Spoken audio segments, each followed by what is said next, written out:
Hello' মোৰ মৰমৰ ভাই ভণ্টিসকল, আজি আমি আলোচনা কৰিম BA ফাৰ্ষ্ট ছেমিষ্টাৰৰ ফিল'চফিৰ পাৰ্ট 1ত থকা কুৱেশ্যন আনচাৰখিনি। ফিল'চফিৰ তোমালোকৰ পাৰ্ট 1 যিটো আছে সেইটো পাৰ্টৰ নাম হৈছে বৈদিক চিন্তা। এই পাৰ্টত থকা শ্বৰ্ট আৰু লং কুৱেশ্যনখিনি আমি আলোচনা কৰিম। তোমালোকে যিবোৰ টিক চিন মাৰা আছে সেইবোৰ চাবা। মই পৰীক্ষাৰ বাবে কেইটামান কমন কুৱেশ্যন বাছি ওলাইছোঁ, সেইবিলাক তোমালোকে চাবা।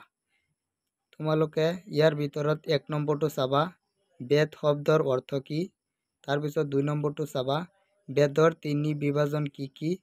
তাৰপিছত 3 নম্বৰটো চাবা, বেদানুগত কাক বোলে।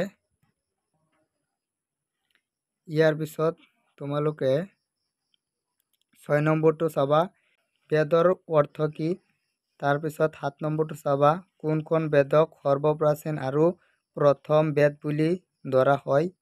তাৰপিছত 8 নম্বৰটো চাবা, বেদৰ 3টা অংশ কি কি।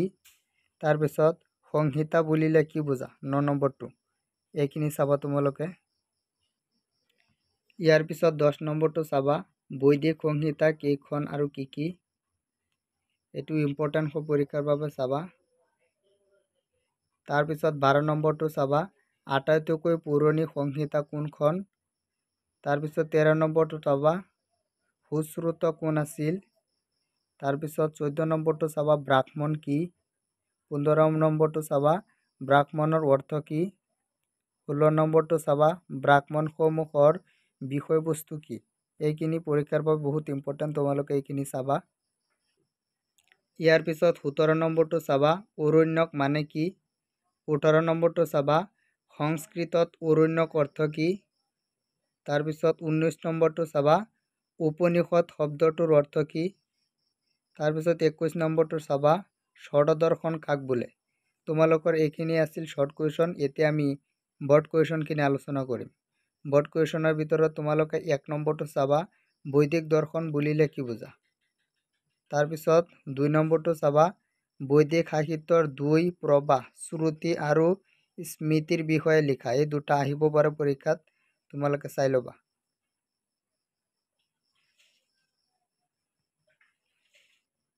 তাৰপিছত চাবলগীয়া আছে 4 নম্বৰটো, ব্ৰাহ্মণ কি, এইটো চাবা। তাৰপিছত 8 নম্বৰটো চাবা, আৰণ্যক কি। তাৰপিছত 9 নম্বৰটো চাবা, আৰণ্যক কিয় বন গ্ৰন্থ বুলি কোৱা হয়। এইটো ইম্পৰ্টেণ্ট হয়, চাই ল'বা। তাৰপিছত চাবা 13 নম্বৰটো, উপনিষদ দৰ্শন কি। এইটো বহুত ইম্পৰ্টেণ্ট হয়, এইটো চাই ল'বা। আৰু তোমালোকৰ এইখিনি কুৱেশ্যন এনচাৰ যদি PDF লাগে তেনেহ'লে মোৰ চেনেলটো ছাবস্ক্ৰাইব কৰি পেলাই কমেণ্ট কৰিবা, মই তোমালোকক ৰিপ্লাই দিম। তাৰপিছত মোবাইল নম্বৰ লৈ পেলাই তোমালোকক হোৱাটছআপত PDF-খিনি দি দিম। তাৰপিছত তোমালোকে 3 নম্বৰটো চাবা, বহুত ইম্পৰ্টেণ্ট হয়, এইটো অলপ দীঘল কিন্তু ইম্পৰ্টেণ্ট হয়।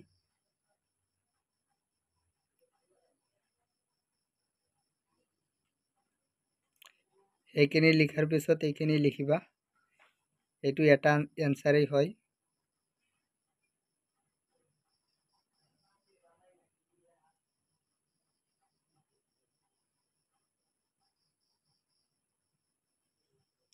তাৰপিছত 5 নম্বৰটো চাবা, আৰণ্যক মানে কি, আৰণ্যকৰ বিষয়ে বহলাই লিখা।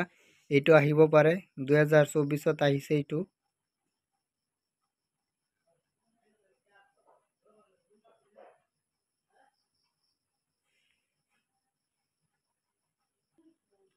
সেইখিনি লিখাৰ পিছত তোমালোকে এইখিনি লিখিবা। তোমালোকে স্ক্ৰীনশ্বট মাৰি ল'ব পাৰা, ভিডিঅ'ত ভালকৈ দিয়া আছে।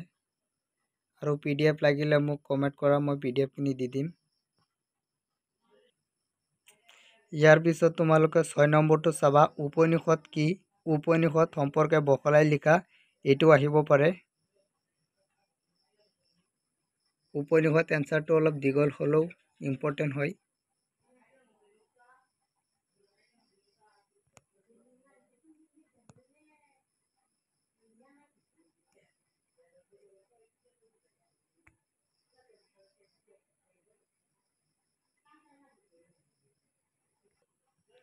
ইয়াৰ পিছত চাবা 8 নম্বৰটো, উপনিষদক কিয় বেদান্তৰ বোলা হয় আলোচনা কৰা।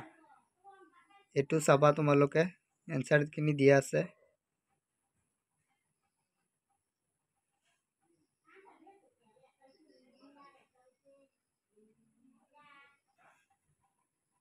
তো আজিৰ ভিডিঅ'টো এইখিনি আছিলে। যদি ভিডিঅ'টো ভাল লাগি থাকে তেনেহ'লে মোৰ চেনেলটো ছাবস্ক্ৰাইব কৰি ৰাখিবা। মই বিএ সকলো সেমিষ্টাৰৰ কুৱেশ্যন এনসাৰখিনি দি থাকোঁ এইটো চেনেলত। তোমালোকে ছাবস্ক্ৰাইব কৰি ৰাখিলে সেইখিনি চাব পাৰিবা। আৰু PDF ৰাখিলে মোক কমেণ্ট কৰা, মই PDF খিনি দি দিম।